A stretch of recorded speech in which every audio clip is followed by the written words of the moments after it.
I love this cartoon. This is from a underground comic for people who smoke way too much marijuana. And it's called, these people are the fabulous furry freak brothers, and they were created by Gilbert Shelton, who was one of the first underground cartoonists and one of the least pathological ones with the best sense of humor. And he writes these stories about these stupid hippies, 3 of them, the fabulous furry freak brothers. You see 2 of them there, and all they do is smoke pot and avoid responsibility and run away from the police. And but it's a nice satire. And they have this cat, and the fat one, Fat Freddy, has the cat, and they're too lazy to even give the cat a name, so it's Fat Freddy's cat, and it has its own adventures, mostly with like an army of cockroaches that lives inside their like horrible slummy hellhole of a living place. And so anyways, it's quite comical. And so the hippies have stumbled across a small fortune, and stoned out of their minds on cocaine, they go out to set up utopia in the countryside. And they buy this terrible piece of property, but they're so deluded that they think it's like a mansion. And they bring their cat, and I don't know if you've ever had a cat, but cats don't like to move. It really bugs them. And so they're not comfortable when you bring them to a new place. They're like the rat that's been taken out of its comfortable cage and put into a new cage. And the cat, you put a cat in a new room, and it, depending on the cat obviously, but generally they'll retreat into a corner and meow piteously and be very unhappy for quite a substantial amount of time.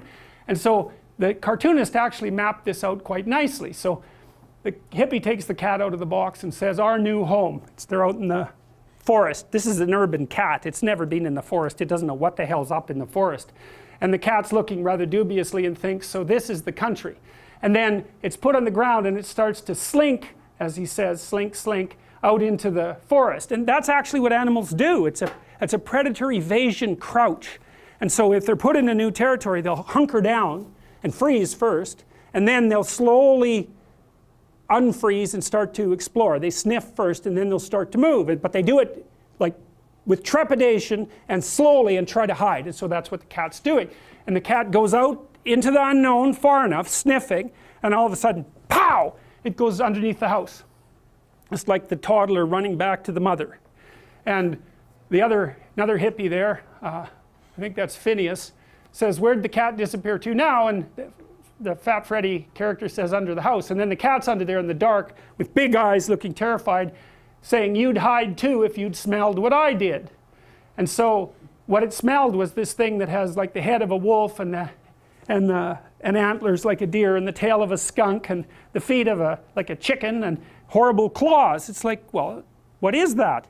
Well, it's a monstrous amalgam of that which lurks in the unknown. And so the cartoonist, the comedian, got it perfect. Said, well, what is out in the unknown? Well, you need one representation, not 1,000. And so you take pieces of what's out there that are relevant, and you create a single image out of that, and you say, well, this is what's out there. And you might say, well, no such animal as that exists. And that's actually incorrect. An animal very much like that exists. It's just a superordinate low-resolution category. It includes all those weird animals that might hurt you that are out in the forest. That's a useful category. Weird animals that might hurt you. And that's a real category. You know, you might say, well, there's differentiated things within that category. It's like, yeah, every category has that nature. It can still be further differentiated, maybe not protons, you know. They can even be differentiated with regards to location at least. So every category can be further differentiated. The question is whether the category has some functional utility, or at least that's one of its questions. It's like, that's the thing to be afraid of.